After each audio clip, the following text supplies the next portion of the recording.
Posloucháte podcastovou sérii Českého rozhlasu Plus a serveru iRozhlas Vize z krize. Vaši nezbytnou intelektuální výbavu pro rok 2021. Já jsem Vítek Svoboda a vítám vás u dalšího dílu.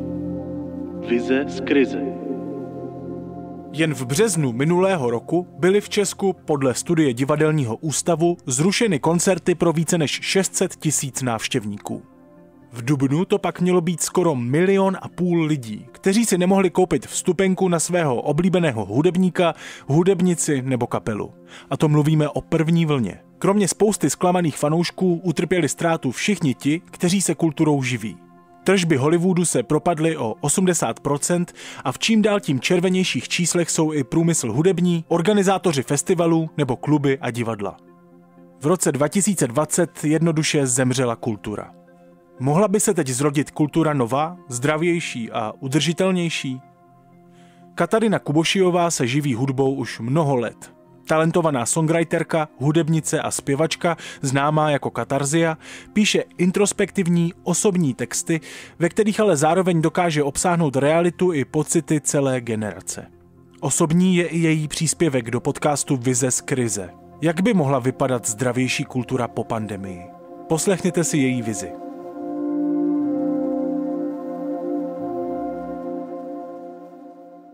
Rok 2020 priniesol jedinečnú príležitosť, ako nielen zhodnotiť celkový chod hudobného priemyslu a kultúry, ale aj introspektívne nahliadnúť na vlastné ciele a sny a zamyslieť sa nad potrebou ich naplňať. Pandémiu považujem za decentnú pripomienku akcelerujúcej klimatickej krízy, ktorú sme ešte nezačali brať dostatočne vážne. Nerúst som si požičala z ekonomickej terminológie a skúsim ho aplikovať do hudobných plánov na rok 2021. Tiež sa snažím o rast. Pracujem aj na tom, aby sa zvýšil počet poslucháčov a divákov a tým pádom príde na koncerty viac ľudí, než chodí a zarobí sa viac peňazí, ktoré sa budú dať ďalej investovať do hudby. Uvedomila som si, že som odišla od pôvodného jadra, toho prečo vlastne robím pesničky. Začínala som kvôli tomu, že boli pre mňa terapeutické a naplňalo ma ich zdieľanie s ostatnými. No a tam by som sa chcela vrátiť. Na chvíľu sa nesnažiť o žiaden rast počtu ľudí, ktorí pochopia, o čom v textoch hovorím. Našla som ich už dosť. Bolo by fajn infiltrovať antikonzumerizmus do vlastných vízií. Ešte viac sa tým vymedziť z fungujúceho modelu, v ktorom niektorí umelci figurujú ako produkt na naplnenie mainstreamových požiadaviek. Rovnako sa mi už nechce hrať na peknú ženu, ktorá si vydobíja pozornosť potenciálnych poslucháčov charizmou a výstredným kostýmčekom. Nechcem viac ako mám. To, čo mám, mi stačí.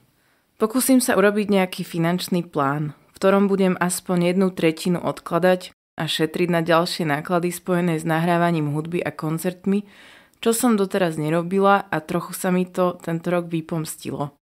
Určité percento z každej faktúry by som chcela vynahradiť na pomoc konkrétnej organizácii, ktorá sa venuje ľudským právam alebo klimatickej kríze. Minulý rok priniesol rôzne zmeny. Jednou z nich je aj vyššia miera úcty k tomu, že môžeme robiť to, čo nás baví. Nie je nič také samozrejme, ako vyzerá a úspech motivuje. Ale čo bolo hlavnou motiváciou vzniku umenia? Ani sláva, ani peniaze, ani spoločenská prestíž. Tento rok sme dúfam posledný krát vytlačili CDčka. Myslím si, že ich éra sa končí a tým pádom môžem oprostiť svet od ďalšieho kusu plastu a papiera. Ale neviem vlastne čo s vinilmi, pretože tie sú výraznou časťou príjmu a sú znova cool, pretože zaznamenaný zvuk je možné na platniach preniesť v najvyššej kvalite. Aj keď sa zabalí do recyklovateľného obalu z kukurice, vinyl je stále PVC a pri pokusoch urobiť ho organickejším sa kvalita zvuku vytratí. Tým, že zadávame do výroby produkty ako vinily a merch, by som chcela mať aspoň trochu čistejšie svedomie v tom, že neprispievam k apokalypse. Napríklad pri výrobe triček mi príde už samozrejme, že by mali byť z ekologických materiálov a všetky produkty by mali byť ohľaduplné voči planete. Každý je zodpovedný za to, čo vyrobí, rovnako ako za to, akých má fanúšikov. Organizátori a umelci sa naučili digitalizovať koncerty livestreamami a robiť jednoduché záznamy. To sa nám do budúcnosti určite zíde.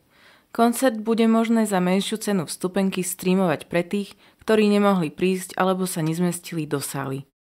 Čo sa týka hudobnej komunity, naučili sme sa držať spolu, ale vyšlo najavo, že sa vieme aj v rámci kultúry poriadne nenávidieť a že aj v kultúre existuje vysoká miera nekultúrnosti.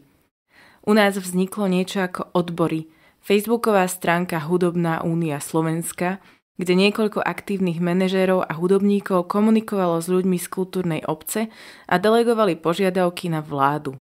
Niečo sa im podarilo, niečo nie. Ale odbory nám zostali a vieme sa konečne aspoň trochu organizovať. Muzikant sa skôr či neskôr stáva verejnou osobou a pre mnohých mladých ľudí inšpiráciou a vzorom, aj ak by nechcel. Predtým som tvrdila, že umelec môže byť angažovaný, ale aj nemusí. Dnes si myslím, že umelec je povinný nebyť reprezentovaný len svojou sexy fotkou. S mocou slova a silou privilegovanosti, ktorú získava popularitou, by mal byť informovaný o tom, čo sa okolo neho deje a byť príkladom v snahe zmeniť niečo k lepšiemu. Ale to neznamená, že má uveriť tomu, že je kazateľ a mesiáš. Zlaté časy sú na obzore, odkedy Twitter a Facebook zrušili účet Donaldovi Trumpovi. Alebo reperke Louise, ktorá napísala na svoj Twitter, že ženy by mali držať hubu. A tak sa možno v blízkej dobe dožijeme internetovej etiky a bude možné zrušiť aj agresívnych trolov. Dovolila by som si citovať úryvok z knihy Mistrovství bez úsilí od Kennyho Wernera, ale musíte odpustiť moju češtinu. V ťažkých časoch hudba nikdy neumírá, ale naopak skvétá. V temných období vyviera na povrch pravá esence toho, co hudba môže nabídnout. Hudba, ktorá dáva lidem sílu vyrovnať sa ze zvierstvy, píseň, ktorá dokáže vyjadriť naši bolest, tanec, ktorý promluvá o naši touze, poézie, ktorá nám poskytne okamžik spočinutí nebo nás vyburcuje ke vzpouře. Zde dochází umění pravého naplnění. Vize z krize. Těžko říct, jestli se vůbec někdy kultura, jak ji známe, vrátí. Mluví se o úpadku kin a rozmachu streamovacích služeb nebo online koncertů. Já se ale do kina, na koncert nebo do divadla těším. A nejsem sám. Podle průzkumu agentury PPM Factum Research mezi 1000 lidí 54% Čechů a Češek chybí kultura taky. Už proto věřím, že pokud kulturu něco čeká, tak to není zánik, ale obroda. Vize z krize. 21 osobností a jejich inspirativní myšlenky pro blízkou budoucnost. Poslouchejte ve vysílání a na webu Českého rozhlasu Plus, na serveru iRozhlas, v mobilní aplikaci Můj rozhlas.cz a ve všech dalších podcastových aplikacích. Poslouchali jste podcast Vize z krize. V příští epizodě přednese svoji představu o Česku v roce 2030 lektor a environmentalista Tadeáš Žďárský. Naslyšenou. Vítek Svoboda.